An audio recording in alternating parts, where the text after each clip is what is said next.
क्योंकि मैं थोड़ा अनकन्वेंशनल हीरो हूँ। जी, जी।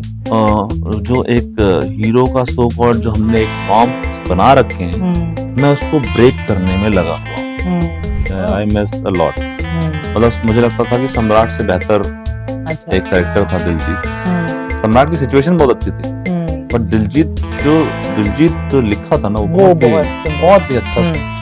हेलो, मेरा नाम है योगेंद्र विक्रम सिंह और आप मुझे देख रहे हैं फिल्मी बीट्स पे। Hi guys, this is Kinnari Singh. Welcome to Filmi Beat and आज हमारे साथ हैं योगेंद्र। तो सबसे पहले तो फिल्मी बीट में आपका बहुत-बहुत स्वागत है और इस नायाब चीज के लिए बहुत सारा congratulations. Thank you so much, thank you so much. Yogendra, सबसे पहले तो बताइए, नया शो आ रहा है, प्रोमो जो आउट हुआ है लोगों को पसंद आ रहा है, people are looking forward to watch the show. As an actor कितने एक्साइटेड हो, नर्वस और एग्जैक्टली क्या फीलिंग्स है? ये वैसा ही नर्वसनेस है जब एक एक्टर को स्टेज पे जाने से पहले होता है ना, विंग्स में हाँ, हाँ। कि अभी मैं इतने साल रिहर्सल की, जी। इतनी मेहनत की है, अब उसका आउटकम मुझे मिलने वाला है। हुँ, सो वैसा ही है कि हमने इतनी शिद्दत से एक स्टोरी को कहने की कोशिश की है हुँ, और वो अनवील होने वाला है 3 हुँ, दिसंबर को शाम को 7 बजे। हुँ, तो एक नर्वसनेस भी और एक कॉन्फिडेंस भी है कि हम जो बात कह रहे हैं वो हमने बहुत ऑनेस्टली हुँ, शूट किया है उसको, या हम उस तरफ बढ़ रहे हैं। तो हुँ, ऑफ कोर्स हमें लगता है कि रिस्पांस अच्छा ही होगा, और जैसा राइट, हमें प्रोमो का रिस्पांस मिला है, राइट, हमें बहुत उम्मीद है कि ये शो बहुत हुँ, सालों साल याद किया जाएगा। जी। या, मैंने आपकी जो जर्नी है वो गुम से स्टार्ट की, या, फिर उसके बाद आई थिंक तेरी मेरी डोरिया में my right. Mom used to follow that show. Okay. तो उससे मुझे थोड़े देखे हैं मैंने episode hmm. And because I think you have done theatre if I am not wrong. Yes, yes. And I think कोई भी एक्टर जब थिएटर करता है ना तो उसकी एक्टिंग एक अलग ही निखार होता है, जो राइट, राइट, आपकी एक्टिंग में राइट। मुझे हमेशा लगा है, स्पेशली टेलीविजन में स्टैंड आउट करना in terms of acting. I think yeah, it's a very big yes, thing and yes. you you do it wonderfully, so thank you, congratulations on thank you that. So much. मुझे बताइए कि ये show में जो आपका किरदार है, सो वो हुआ ये था जब प्रोमो आउट हुआ था, हम्म, हम्म, a lot of people thought, there was a section of people, hmm, not a lot of people, जिनको ये कहीं ना कहीं इसकी कहानी अनुपमा से इंस्पायरिंग लगी। हाँ, हाँ, may be just because the fact, क्योंकि ये एक औरत है, उनके हम्म, बच्चे और अब हम्म, उन्हें अपना करियर हम्म, रीस्टार्ट करना है। हम्म, तो अपने जो व्यूवर्स हैं आपके हम्म। शो के, उन्हें क्या कहना चाहोगे कि कहानी उस शो से कितनी अलग है? ये वो शो है ही नहीं एक्चुअली। हुँ, हुँ, एक्चुअली क्या होता है ना कि हम, क्योंकि वो इतना हिट शो रहा टेलीविजन का, तो उस पे आप बात करते हैं, उससे रिलेट करने लगते हैं। जब भी हुँ, आप सोलो हुँ, एक्टर सामने खड़ा हुआ देखते हैं आप, हुँ, सो मुझे ऐसा लगता है कि अ, जो शिखर का किरदार है ना, जी, वो अवनी से बहुत प्यार करता ओके, है ना। तो हाँ, ये मेजर डिफरेंस है, मुझे हाँ, ऐसा लगता है कि हाँ, जहां तक मैंने वो शो फॉलो नहीं किया है, बट हुँ, हुँ, जहां तक मैंने सुना है उसके बारे में, हुँ, और ये स्लाइस ऑफ लाइफ की बात कर रहा है, ये ओके, रिश्तों की बात कर रहा है। रिश्तों में स्ट्रगल होता है, हुँ, रिश्ते इतनी आसानी से निभते नहीं हैं, हुँ, इतनी आसानी से होते नहीं हैं। हुँ, ये बाहर कहीं नहीं तलाश रहा है रिश्ता, कि वो हुँ, घर में परेशान हो, बाहर रिश्ता तलाश रहा है। हुँ, ये वो किरदार नहीं है। हुँ, ये हुँ, अपनी चीजों को, अपनी फैमिली को लेके बढ़ने वाला इंसान है, बट ये है कि थोड़ा डोमिनेटिंग है। अच्छा, उसे लगता है कि ये प्रोवाइडर है तो यही फैमिली चलाएगा, राइट, है राइट, ना। राइट, और जो प्रोवाइडर होता है, चाहे मेल हो चाहे फीमेल हो, हाँ, उसके अंदर ये चीज आ जाती है। हुँ, हुँ, अगर मैं फीमेल की बात करूं, अगर वो प्रोवाइडर हो ना, तो उसके अंदर भी ये होगा कि क्या कर रहे हो आप यार, यहाँ खर्चा कर रहे हो, वहां खर्चा कर रहे हो, मैं हुँ, कैसे चलाऊंगी घर। अंडरस्टूड, हम ऐसा क्यों कह रहे हैं कि मेल ही ऐसी बात करता है? हुँ, फीमेल भी अगर घर की प्रोवाइडर है तो बोलेगी कि हाँ, बेटा क्यों खर्चा कर रहे हो इतना अननेसेसरी। राइट, हुँ, क्योंकि वहां बात आती है घर को मैनेज करने की। हुँ, हुँ, वहां बात ये नहीं आती कि, और हम कभी कभी रिश्तों को ग्रांटेड लेते हैं, हुँ, है ना, कि ये तो अपनी है समझ जाएगी, ये तो अपना है समझ जाएगा, समझ गई, ये नहीं समझेगा तो कौन समझेगा, है हुँ, ना। हुँ, और एज अ शिखर उसको अपना प्यार एक्सप्रेस करना नहीं आता है, हुँ, उसके पास तरीके नहीं कैसे एक्सप्रेस करे, हुँ, बट वो सोचता है, हुँ, वो प्रोटेक्ट करता है हुँ, कि साहब बाहर दुनिया ना बहुत खराब है अवनी, हुँ, ठीक है, इसलिए हम बाहर 10 चीजों से लड़ते हैं, लेकिन बात घर तक नहीं आने देते। हुँ, ये हुँ, आपका सेफ स्पेस है, हुँ, वो मेरा स्पेस हुँ, है ना। हुँ, तो आप उसमें मत घुसो, राइट, और राइट, मैं आपके उसमें नहीं घुसूंगा, राइट, हुँ, ठीक है। हुँ, राइट, ये नहीं कि तुम ये करो, वो वैसा नहीं है, ये करो, वो लॉजिक देता है उसके पीछे हुँ, कि ऐसा क्यों है, हुँ, ऐसी रूढ़ी, हम जिसको रूढ़िवादी से बात हुँ, बोल रहे हैं, हुँ, वो ऐसा क्यों सोचता है, हुँ,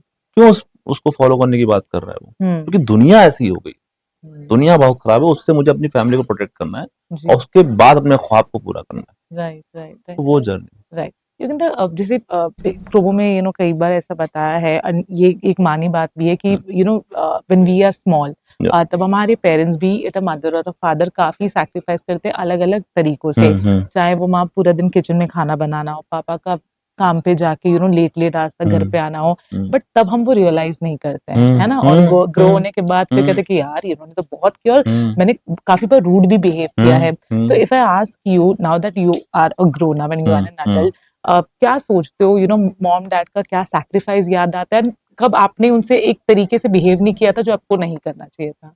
यार हमें लगता है कि हम सब ने हम्म, अपने मॉम डैड के साथ ना बहुत अच्छा बिहेवियर नहीं रखा है। हम्म, मुझे ऐसा लगता है, जी, जाने अनजाने में, हम्म, बचपना में। और आपको चीजें तब समझ में आती है जब आप थोड़े दूर होते हैं उनसे। हम्म, आपको रिश्ता समझना है ना, तो उनसे थोड़ा दूर होके बाहर से देखो, हम्म, है ना, तो वो रिश्ते समझ में आएंगे। हम्म, आप फोन उठाए, कितनी बार अपने आप मदर को आपने आई लव यू बोला है, हम्म, इस सेंटेंस। हम्म, कितने अपने पापा को बोला, पापा आई मिस यू, हम्म, है ना। हम्म, हम कब बोलते हैं, जैसे हम भगवान को नहीं याद करते हैं परेशानी में, हाँ, हम तब याद करते हैं, पापा बहुत परेशान हो यार पापा। और हम याद भी नहीं कर रहे, पापा समझ जाते हैं कि बेटा कुछ परेशानी है क्या, माँ समझ जाती है कुछ प्रॉब्लम है क्या, हम्म, है ना। हम्म, तो वो हिम्मत दिखाना, वो मैच्योरिटी दिखाना कि यार अ, अपने पापा को वो कितना अच्छा लगेगा मम्मी को अगर फोन उठा के बोलो मम्मी आई लव यू, हम्म, है ना। मुझे अभी मन कर रहा है कि मैं अपनी माँ को फोन करूं और बोलूं मम्मी आई लव यू, जी, है ना। वो शायद उनके लिए बहुत बड़ी बात होगी, क्योंकि वो मुझे फोन नहीं करती, मुझे डिस्टर्ब नहीं करती है, लेकिन वो मुझे प्यार बहुत करती है, हम्म, सेल्फलेसली हमें प्यार हम्म, बहुत करती है। हम्म, हम्म, तो वैसे मेरी आंखें भर जाती माँ की बात करता हूँ तो, हम्म। हाँ। तो मुझे ऐसा लगता है कि कहाँ क्या बात कर रहे थे। या मतलब ग्रोइंग अप आपको कब रियलाइज हुआ कि मैंने भी स्पेसिफिकली इस चीज में मेरे पेरेंट्स को ग्रांटेड लिया था? ऑफ कोर्स तब समझ नहीं थी, हाँ, बट हाँ, मतलब चीज़ों का एक्सपोज़र नहीं था। मैं जब बाहर निकला, एक तो मेरे फ़ादर ने बहुत जल्दी हमें इंडिपेंडेंट करने की कोशिश की। अच्छा, तो 10th के बाद से हम बाहर रहते रहे, वो हमें पैसे देते थे और आप अपने हिसाब से चीज़ों को मैनेज करें। हम्म, तो जल्दी मैच्योरिटी आ गई चीज़ों को लेके। अच्छा, फैमिली से थोड़ा दूर जल्दी हो गए, जैसे पापा अयोध्या में रहते थे, पापा-मम्मी, मैं हम्म, लखनऊ में रहता था, पढ़ाई-लिखाई करता था हम्म, इंडिपेंडेंटली। पैसा वो देते थे हालाँकि, घर हम्म, मैनेज हम्म, करने के लिए पूरी चीज़ें, ज़रूरतें मैनेज करने के लिए। फिर मैं मुंबई चला गया, पूना हम्म, चला गया। तो वो रियलाइज़ेशन आप जब दूर होते हो ना, तो समझ में आता है कि यार हम्म, मतलब गर्लफ्रेंड से हम घंटों बात करते हैं, हम्म, बट मदर से कितनी देर बात कर पाते हैं, जी, जी, है ना? हर पल की सब खबर देते हैं, हम्म, बट माँ को हर पल की खबर देते हैं क्या? हम्म, हम्म, आई लाइक द फैक्ट कि बहुत लोग अपनी माँ को पल-पल की खबर खबर देते हैं। देते हैं, हाँ, ऐसा नहीं हो, करते हैं, कॉल हाँ, करते हैं। मैं नहीं कर पाता हूँ। हम्म, वो मुझे रियलाइज़ेशन है उस चीज़ का। हम्म, और बट माँ मेरी कभी कंप्लेन नहीं करती है। हम्म, गर्लफ्रेंड शायद कंप्लेन कर देती है। जी, तो that is the difference, that is the thing. मैं नहीं कह रहा हूँ वो गलत है, वो अलग है, लेकिन रिश्तों की अलग है। माँ-बेटे का रिश्ता अलग है, बॉयफ्रेंड गर्लफ्रेंड का रिश्ता अलग है, पति-पत्नी का रिश्ता अलग है। हम्म, तो वो चीज़ों को समझना, वो हम्म, अंडरस्टैंडिंग होना, हम्म, उसके लिए बहुत क्लैरिटी ऑफ थॉट्स चाहिए। तो इस हम्म, तरह के किरदार को, इस तरह की स्टोरी को कहना बहुत क्लैरिटी ऑफ थॉट चाहिए। इसीलिए हम्म, जी टीवी ने मुझ पे ट्रस्ट दिखाया है, शायद मेरे कामों को देख के, शायद हम्म, जिस तरह का मैं हूँ, जिस हम्म, तरह का मैं मेरा लाइफ को लेकर अप्रोच है, या हम्म, अपने एक्टिंग करियर को लेकर अप्रोच है, उन्हें हम्म, लगता है कि मैं इस चीज को बखूबी कर सकता हूँ। हम्म, और जहां तक अभी तक रिस्पॉन्स आया है, it has they been are good, yeah they are very, very happy. Yeah, and it's just that कि लोग एक्सेप्ट करें। हम्म, और बाकी मैं बहुत ज्यादा रिजल्ट ओरिएंटेड नहीं हूँ। हम्म, मैं अपना काम करना चाहता हूँ, क्योंकि मैंने आज तक जो भी काम किया है, टचवुड, मेरा काम लोगों को पसंद दिया है। Right, right, so I hope कि ये भी उन्हें एक किरदार पसंद आए। जी। आप ही के किरदारों की बात करना चाहूँगी। जब आपने गुम है किसी के प्यार में किया, फिर जब आपने तेरी मेरी डोरिया किया, people got to know you, specially the television या पीपल, कि आपका कैलिबर क्या है एज़ एन एक्टर। वो 2 शोज़ में आपका एक प्रोमिनेंट कैरेक्टर था। आप बीच में आपने एंट्री की, आपने एग्ज़िट की। यहाँ you are playing the lead, yeah one of the main faces of the show. कितनी रिस्पॉन्सिबिलिटी की बात होती है, एंड क्या अपने आप एज़ एन एक्टर कुछ बदल जाता है because you are the lead of the show? बहुत कुछ बदलता है, हुँ, बहुत कुछ इसलिए बदलता है क्योंकि अब मुझे एक ग्राफ मिल रहा है ना। हुँ, उस उस जर्नी को करने के लिए एक आपको आर्क मिल रहा है। हुँ, तो आप मेंटली थोड़ा सोच पाते हैं, प्रिपेयर कर पाते हैं। और और एक रिस्पॉन्सिबिलिटी आती है आपके कंधों पर कि हुँ, साहब अब आपको कहानी कहनी है, हुँ, आप कैसे कहेंगे। हुँ, और ये किसी भी हुँ, किसी भी अभिनेता के लिए, किसी भी एक्टर के लिए बहुत ही एक मेजर अपॉर्चुनिटी होती है कि वो अब कहानी कहेगा, लोग एक्सेप्ट करेंगे कि नहीं करेंगे। लेकिन अगर आप ऑनेस्टली अपनी बात को रखते हैं तो लोग एक्सेप्ट करते ही करते हैं। जी जी तो मुझे लगता है क्योंकि मैं थोड़ा अनकन्वेंशनल हीरो हूँ, जी जी जो एक हीरो का सो कॉल्ड जो हमने एक नॉर्म बना रखे हैं, मैं उसको ब्रेक करने में लगा हुआ हूँ कि साहब हीरो तो 140 करोड़ की आबादी में से जो 120 करोड़ लोग ऐसे दिखते हैं उसी में से आएगा, और वैसा ही होना चाहिए, है ना। आप उसको उस तराजू में मत रखो कि इस तरह का लुक्स होना चाहिए, इस तरह की बॉडी होनी चाहिए, इस तरह का नहीं साहब। ये आप 10 मिनट तक देखोगे, हाँ उसके बाद उसकी जो आत्मा है, वो किरदार क्या कहता है, उसका क्या, उसकी क्या सोच है, वो बाहर निकालने वाला इंसान चाहिए। जी अग्री अग्री तो वो मुझे लगता है वो एक बहुत जरूरत है इस समय हमारे एंटरटेनमेंट इंडस्ट्री की।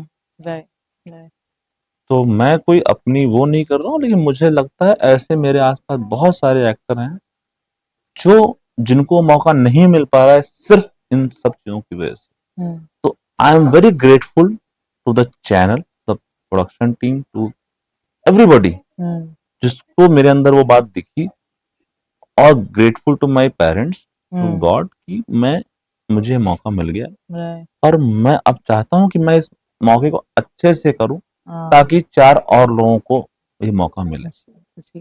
ऑडिशन प्रोसेस क्या था? एक लंबा इंतजार था, सिंपल था, कुछ अगर बता पाए। ऑडिशन हुआ, हाँ। फिर वेटिंग था, फिर मैं कुछ और कर रहा था, धर्मा की एक फिल्म कर रहा था। अच्छा तो उस दौरान मुझे कॉल आया कि साहब ऐसे ऐसे है, हाँ मॉक शूट है। तो हाँ फिर मैं कॉन्फिडेंट था कि बिकॉज वो जिस तरह से ऑडिशन हुआ था मुझे पता था कि अच्छा ये करेक्ट जोन में हूँ। हाँ हाँ फिर मॉक शूट हुआ, हाँ वहाँ और भी लोग थे। अच्छा फिर उसके बाद बात आई गई हो गई फिर। ओके हाँ, फिर हाँ बात में मिला कि शायद किसी और के साथ और वो आगे बढ़ रहे हैं। मैं शूट में चला गया, फिर हाँ अचानक से कॉल आया कुछ दिन बाद कि सर वो, मैं कहा कौन सर, अभी तक आपने, बोले हाँ ये प्रोसेस है। तो मैं कहा चलो सही है। तो फिर इस तरह फिर हम ऑन बोर्ड आया मैं, और वही होता है कि डेस्टिनी है कि जिसके लिए वो किरदार लिखा है हाँ वो आता है। And I am very great, मतलब आई एम वेरी लाइक, यूँ कहूँ कि आई एम वेरी लकी कि जो भी लोग जुड़े हुए हैं शो से बहुत पॉजिटिव हैं।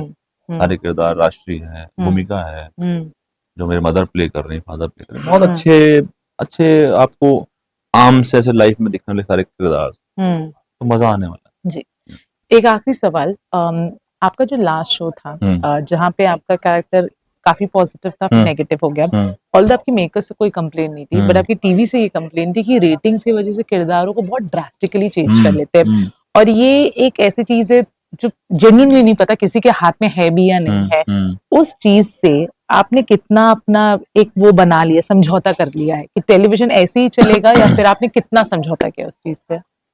मैंने उनको सिर्फ ये दिखाया कि साहब देखिए मेरे लिए कोई बहुत डिफिकल्ट काम नहीं है पॉजिटिव से रातों रात नेगेटिव होने में। बिकॉज अगर आप एक्टर अच्छे हो ना तो ये मैटर नहीं करता कि किरदार क्या कह रहा है। मेरा कभी लालच भी नहीं रहा कि मैं पॉजिटिव रोल्स ही करूं या जो भी है, लोग मुझे इसी तरह से देखें। लेकिन मेरी प्रॉब्लम ये है ना कि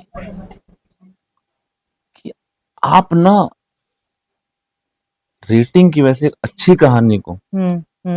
कहानी को जो है उसको गलत तरीके से कहीं और ना पहुंच जाए, ड्रास्टिक चेंज लाके, है ना। क्योंकि किसी भी किरदार को थोड़ा सा टाइम लगता है लोगों को एडजस्ट होने में, डाइजेस्ट करने में। बट क्योंकि ये बिजनेस ओरिएंटेड फील्ड है हमारी, अगर हम बिजनेस जनरेट नहीं करेंगे तो उनका भी लॉस होगा। तो that I can understand ji okay. But कोई भी अगर एक्टर होगा उसको एक दुख होगा क्योंकि वो हम प्यार में लगता है अपने किरदारों से। वो इतना स्वीट बॉन्ड चल रहा था ना बच्चे के साथ उसका, और I miss that character Diljit, I miss a lot. मतलब मुझे लगता था कि सम्राट से बेहतर अच्छा एक करेक्टर था दिलजीत। सम्राट की सिचुएशन बहुत अच्छी थी, बट दिलजीत जो लिखा था ना वो बहुत ही अच्छा, सिंपल गाय, और वो बहुत अलग हो सकता था अगर वो शायद बिगनिंग से शो में होता था। जी मे बी कि क्योंकि वो पहले से एक तरह का शो देख रहे थे, फिर दूसरा एक सीजन आया अचानक से, तो कुछ होता है, बट ऐसे किरदार लिखे जाने चाहिए। Right right. Yeah, Okay, well, on this note, thank you so much, first of all, for the lovely interview. thank you, मेरी बहुत सारी शुभकामनाएं आपके साथ इस नए शो के लिए। व्यूवर्स को क्या बोलना थैंक यू, चाहेंगे? Thank you. व्यूअर्स को एक ही चीज कि अपना प्यार बना के रखिए, ऐसे ही प्यार दीजिए, और नए उभरते कलाकारों को सपोर्ट कीजिए, मौका दीजिए, उनका शो देखिए। Okay.